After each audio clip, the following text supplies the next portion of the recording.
Join me right now on Kumite TV is Bellator lightweight Marcus Surin. What's going on, Marcus? Welcome to the show. How's it going? How's it going? Thanks for the invite. I appreciate it. No doubt, man. First off, let's talk about your fight, man. A lot of people thought it was canceled, but actually it's not. Talk about like the response that you got from some people that you know. Definitely, I was at work yesterday, and my phone was just blowing up. People were sending me text messages like, "Hey, is your fight on? Is it canceled?" And my last fight at Bellator got canceled. I want to say the week of that Monday, going into the fight. So when I saw that, I got kind of a little worried. So I reached out to my manager. My manager reached out to Bellator. Bellator has always been good to us, and he reached back out to us. Was like, "Oh no, the fight's not canceled. Don't worry about it." So, yeah, fight's still on, still June 14th, and I'm looking forward to it. Since being signed to Bellator, you've been kind of inactive, let's say. You fight like maybe once a year. What is behind such long layoffs between fights? So, Bellator comes up to the East Coast around like twice a year. So, for the most part, a lot of times when I do fight for Bellator, it's generally when they're in the New York, Connecticut area. Like I said, I was supposed to fight in Bellator in February, but my opponent had an issue came up in his MRI, which is actually a good thing because at the end of the day, even though we training, we want to fight. God forbid, last thing we want is for something to happen to him. So that's one reason I wasn't on that card. And then after that, it was just timing. My wife had a baby January of 2018. I actually fought 6 weeks after she had the baby. So, I take a little layoff from, just doing a little daddy role because I work full time as well, Well, how is it being a father, and, going through training camps and your child is still so young, so you have to be very careful with what you're doing around that child, right? So how is that having such a balancing act, in your life? See, balancing is the hardest thing. So, like, the biggest thing is like I try to go to the gym when they're sleeping. So like early in the morning before they wake up, or late at night. Like tonight. We had sparring at 9 o'clock. And the guys I train with, I train with Vinny De Jesus. He fought at the last belt, so I had a nice knockout, and he adjusts his schedule when I'm in camp. To help me out and wanting to adjust some of the adjustments that I make. And my wife is great too, so it's like on days I can't make adjustments, she makes adjustments and accommodates me. Like this past weekend, we went down to Nekruz, and she took the drive down with me. We left here at 7 a.m. in the morning for 10 o'clock sparring, which is waking up a baby at 6:30 to drive 2 hours just for sparring. Is sometimes take a toll. It must be so beneficial for you to have, your wife that understands your position, understands that you're in this in training camp, and kind of helps out, right? How important is that for you, mentally based, mostly? Oh, it's crucial because there's some guys that like when they have camp they get away from home. I can't imagine going to camp and not having my family. They're the reason why we're doing this, right? So it's good to have a strong foundation at home. It keeps you sound, keeps you motivated. And things like that. At the end of the day, there are going to be times that I'll push her buttons too much, and she will get annoyed because we are in fight camp, and I'm a little edgy because we start cutting weight and stuff like that. But for the most part, she's great. All right, let's talk about your next fight coming up, Bellator 222. You're heading to Madison Square Garden. What does it mean for you to be competing inside of MSG? It's surreal, and I just for the past, because I took the fight maybe 5 weeks ago, so I've been trying to block it out of my head because it's just so real. Because I'm originally from New York, and I live in Connecticut now, but I'm from New York, and a lot of greats have fought in New York, a lot of great basketball games. I go there to watch boxing fights all the time, so to be able to fight in that same arena is just surreal. It's just surreal. I can't even put it in words. I work in finance, and my company has a box at the Garden. I've been to hockey games at the Garden, and they're going to be there with clients and stuff like that. So it's just surreal. I can't even put it in words. To have the opportunity showcase my martial arts skills in the garden. You just mentioned that you have a job in finance. Talk about that a little bit. So I work for an investment bank on a trading desk, on a par loan desk, and actually that's how I actually started fighting. I wrestled in college, and even though I was around MMA because I had buddies that from after they wrestled they started fighting MMA, but I just was working, but I met a trader on the trading desk, and he had a gym, a Muay Thai gym and also did BJJ, and he invited me to work out one day, and I went from working out there to training jiu-jitsu to doing jiu-jitsu tournaments to him saying, "Hey, you want to do an amateur MMA fight?" and then turning pro. So yeah, it's funny how it all turned out. So when you go to the office, with black eye, like the story, it's like kind of like Fight Club, a little bit, I guess. Yeah. Because the other guys, are they even close to doing anything similar to training at all? Not for the most part, not at all. Not at all. Most of those guys, you have some guys that are former wrestlers and things like that, but for the most part, a lot of those guys aren't into MMA. But they like it. They follow. They come to my fights. I have a distinct look that I probably don't look like a fighter, so it helps me out having wear glasses and stuff like that. But the guys there are great. They actually want me to fight more. Of course, man. It's like it's a piece of them out there, Yeah, fighting too. I think. No, definitely. I definitely agree. All right, let's talk about your opponent, Nekruz Mirkhojaev.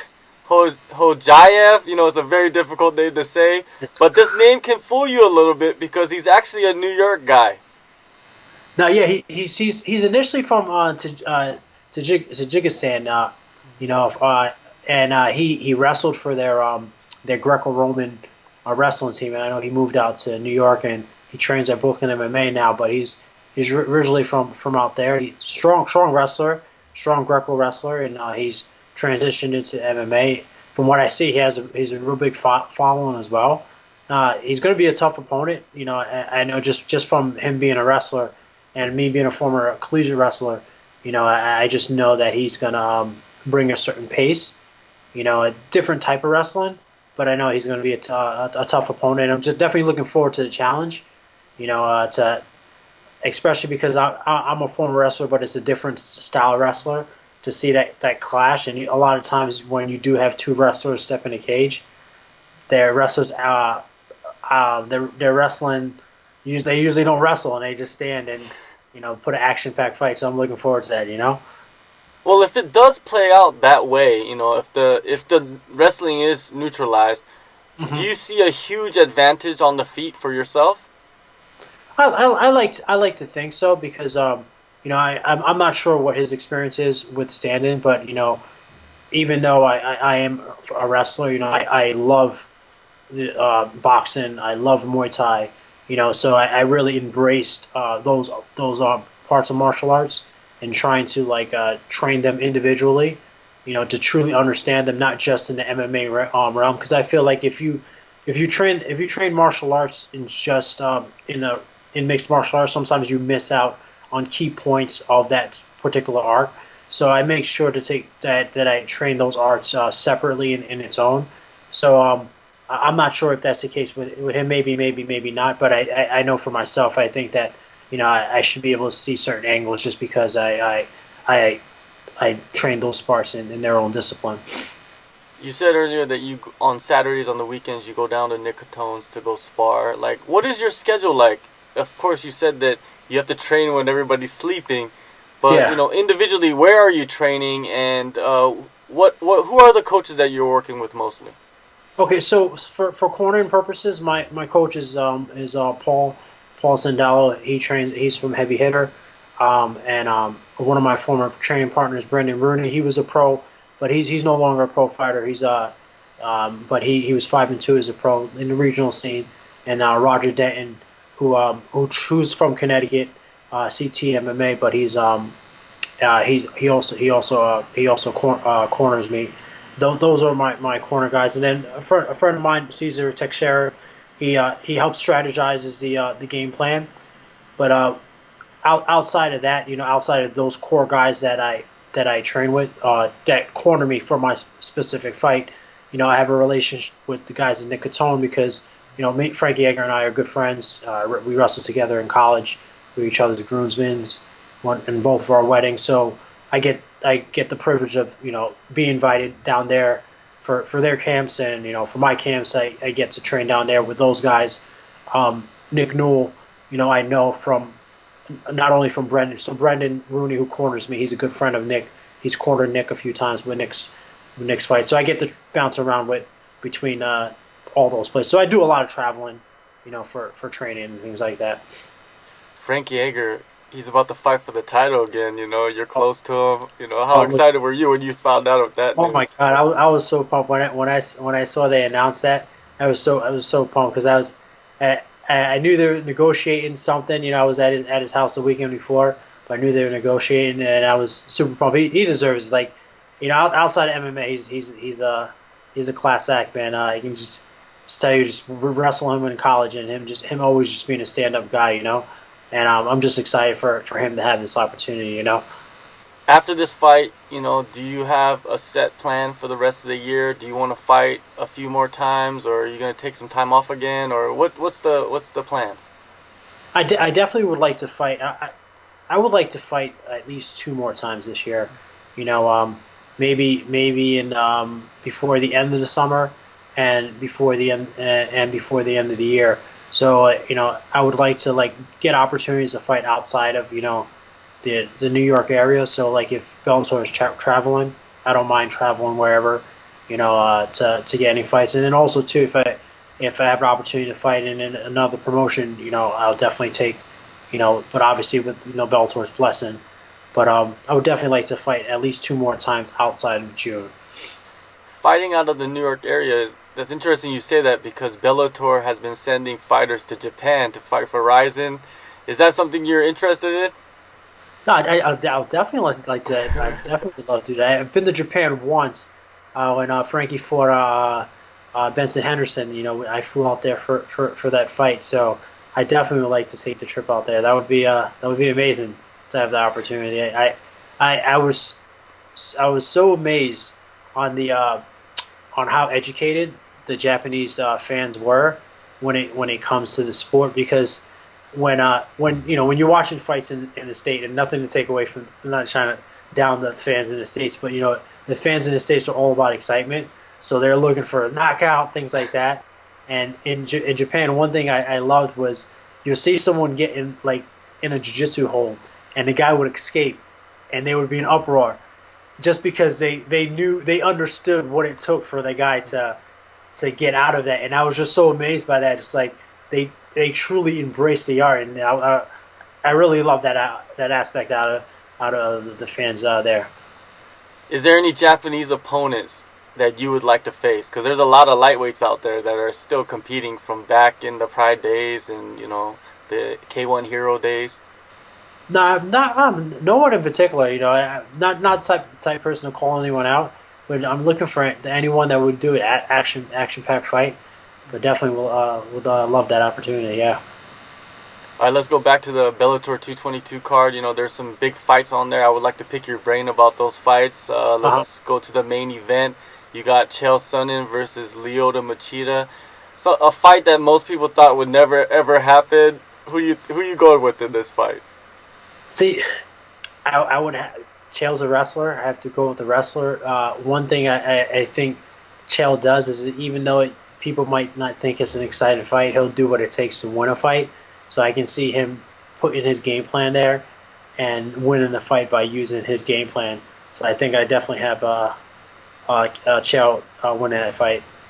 All right. What about the welterweight tournament, man? I feel that this tournament is one of the most exciting tournaments that I've ever seen.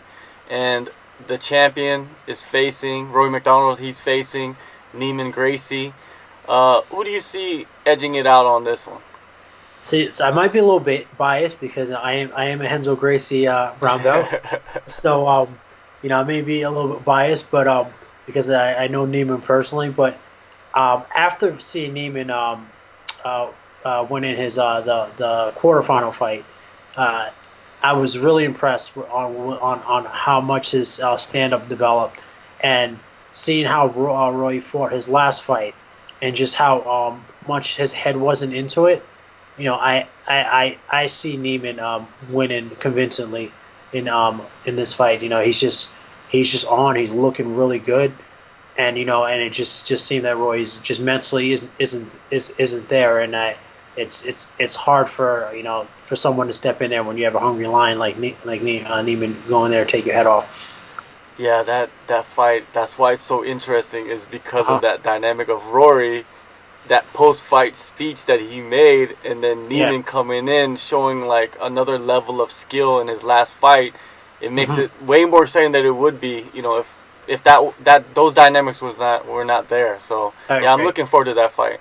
hmm I think there's the Darren Cardwell Oh yeah, or rematch. Yeah. Well, what's his name? From Ryzen. Horiguchi. Yeah. I'm really looking forward to that fight just because, they fought in a ring last time, so there was that dynamic of it. And I know Darian wants to get that rematch back. Now he's on his soil. So I'm really looking forward to that rematch. Yeah, Yeah, and definitely. that's a hands up. I don't know who's gonna win that fight. I Yeah, don't know. it's wonderful what Bellator is doing. Allowing the fighters to go out, and then also bringing in other fighters from other promotions to test each other.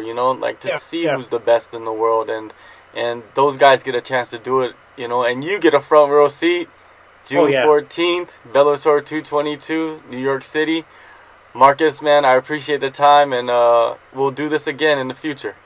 Oh, no problem. I definitely appreciate the opportunity and definitely look forward to speaking to you in the future. No, I just want to give a shout out to Heavy Hitter Boxing Fitness, where I train out of. Also Henzo Gracie, BJJ. My sponsors: Triple Summit, Advisors, Lazy Press, Optimum Human, and Shakur Hair and Sons Clothing.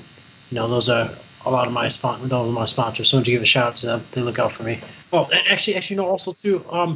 Nicotone MMA. I spar down there on the weekends. So shout out to them as well, and also shout out to Nick Newell MMA. I work out over there sometimes.